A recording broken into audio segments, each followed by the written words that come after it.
Joke!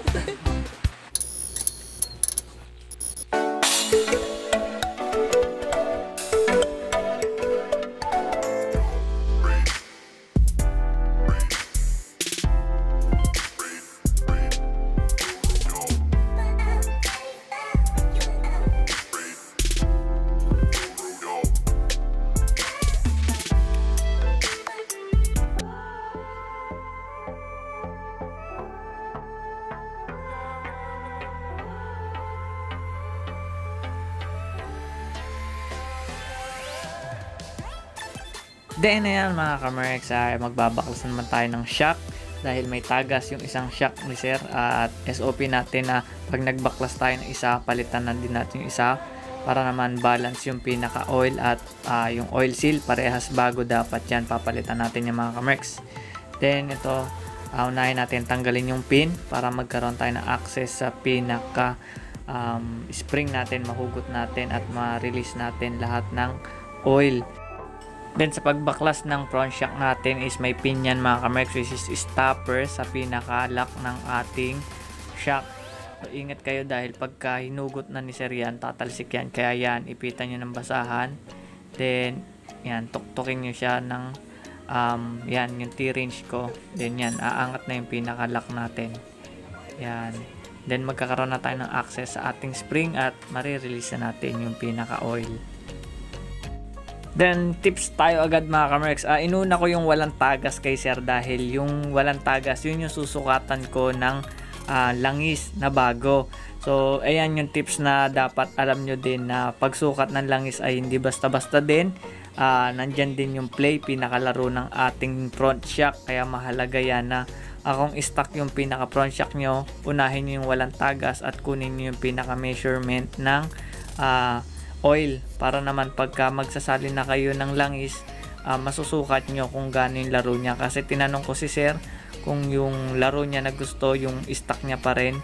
Ayan, nasukat ko. Kaya isa rin niya sa mahalagang bagay na dapat alam nyo mga kamerks. Then meron pa kayong tatanggalin dito mga kamerks na clip na nag-i-stop naman to para hindi umangat yung pinaka lower oil seal natin.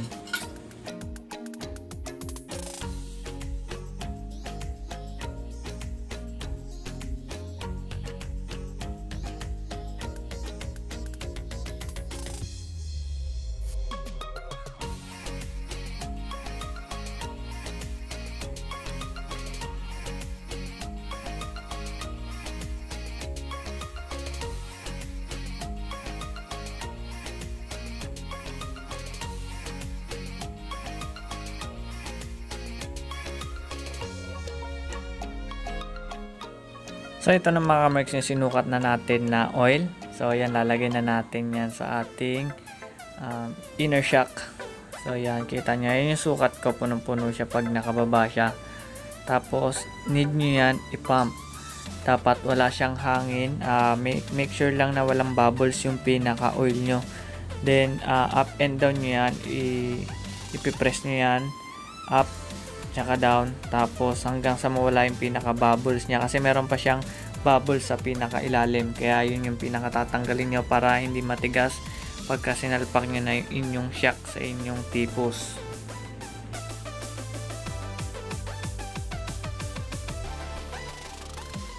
Then pagka wala ng bubbles na nasilip nyo, doon nyo ilalagay yung pinaka spring. So yan yung spring na tumutulong din na bumabalik yung pinaka shock natin, yan din naglalaro. Then ayan, pag kinabit na natin yung pinaka lock, make sure lang papatulong din kayo dyan dahil medyo may tension kasi siya. Dapat mai-press nyo muna siya ipababa, then ilalagay nyo na yung pinaka clip natin na lock. Ayan, ingat lang din kayo baka kasi tumalsik, mabitawan yung pinaka pantukod, then tatalsik yung pinaka lock natin. Yan, nangyari na kasi sa amin yan nabitawan kaya umangat. Pero yan, make sure lang papasok lahat, then yan, okay na.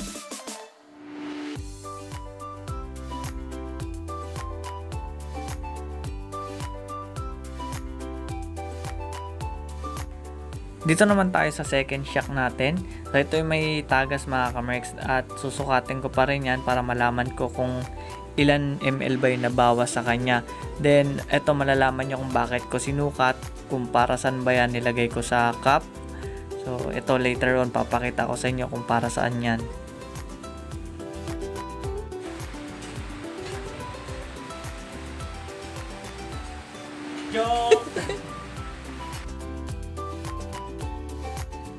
Then gamit lang pala kayo dito ng number 8 and number 10 na Allen para ma-release nyo yung bolts sa baba.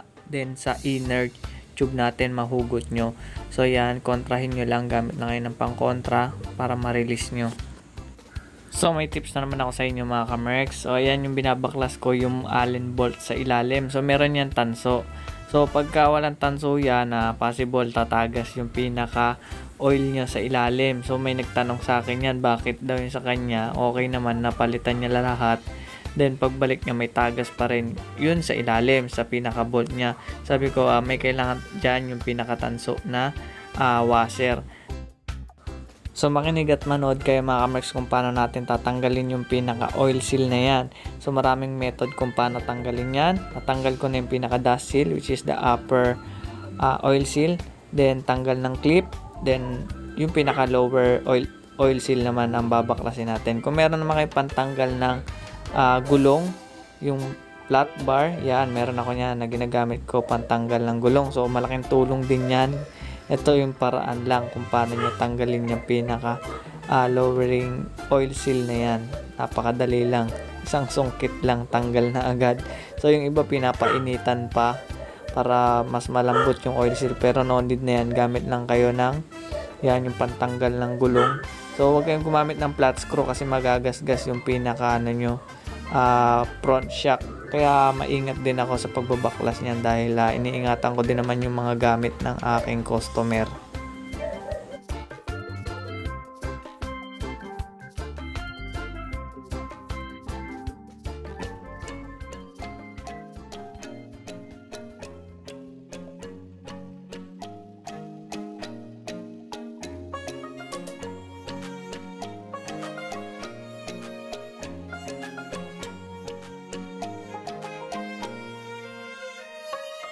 Yan, tips na naman tayo mga kamerks. Sulit na tips to mga kamerks kung paano ikabit yung pinaka lower oil seal natin.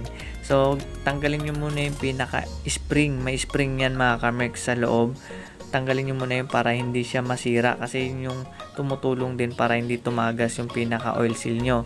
Tapos ito, ikabit nyo yung pinaka old na oil seal nyo, para yun yung tutulong para tutulak pababa yung pinaka bago nyong oil seal. So yan, kita nyo mga kamerks, yan, tsaka nyo siya ipukpukin pababa para bumaba yung pinaka bagong oil seal natin. Para naman yung pinaka lock, makikita nyo yan, yung pinaka lock natin, magpipix na siya dyan. Makikita nyo yung pinaka uka, mabababa nyo na yung pinaka clip. So yan, pagka hugutin nyo na lang yan. Yun, dali. Galing talaga ni kamerks, so kitang kita. So yan, ito yung sinasabi kong spring mga kamerks. Yan, ibabalik nyo yan bago nyo ikabit yung pinakabago nyong oil seal. Tanggalin nyo muna yan para naman hindi madamage yan, kasi pag na-damage yan, useless yung pagkabit nyo ng oil seal mga kamerks, dahil tatagas talaga yan pag na-damage yan, pinaka spring na yan. Then ayan, pwede nyo na ilagay yung pinaka clip natin. Yan, plug and play lang yan. Then additional na yung pinaka dust seal natin. Yan yung tumutulong din para mag-separate yung dumi sa ibabaw at yung langis hindi rin pumapasok sa loob.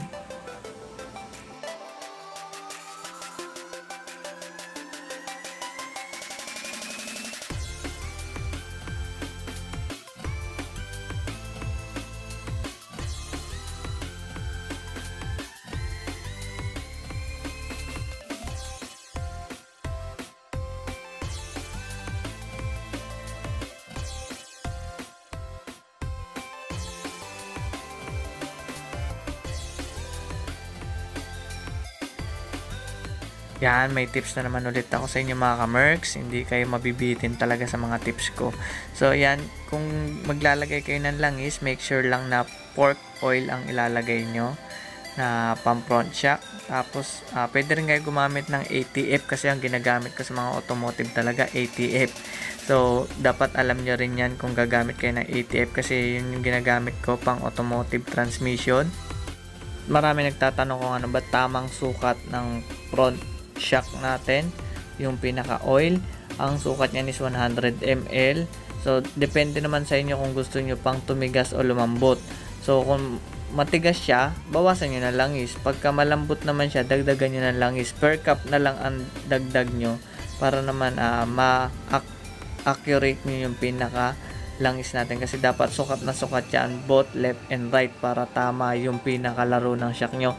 Kasi isa rin yan sa dahilan pagka mali yung pinaka ml ng langis nyo sa front shock, may tendency kumakabig yung manibela nyo pagka natatagtag siya. Kasi yan na experience ko niyan, pag mali yung pinaka ml ng langis mo, hindi magkasukat, yun possible talaga pagka bumabiyahe ka, yung isa puwersado, yung isa naka-rest lang siya, kaya yun tendency kakabig talaga yung manibela nyo. So maraming cause ng pagkabig ng manibela. So hindi lang sa pinaka handlebar, hindi lang din sa pinaka tipos, hindi lang din sa pinaka bearing, maraming cause yan mga kamerks. So yan, isa rin sa mga dahilan yan kung bakit kumakabig yung manibela nyo.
So mga kamarks, isa rin to sa paraan kung paano nyo malalaman na align yung pinaka front shock nyo. So yan yung pinaka axle. So dapat yung axle nyan naka free lang yan sa pinaka butas left and right para malaman nyo na pantay yung pinaka alignment ng front shock nyo.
Joke!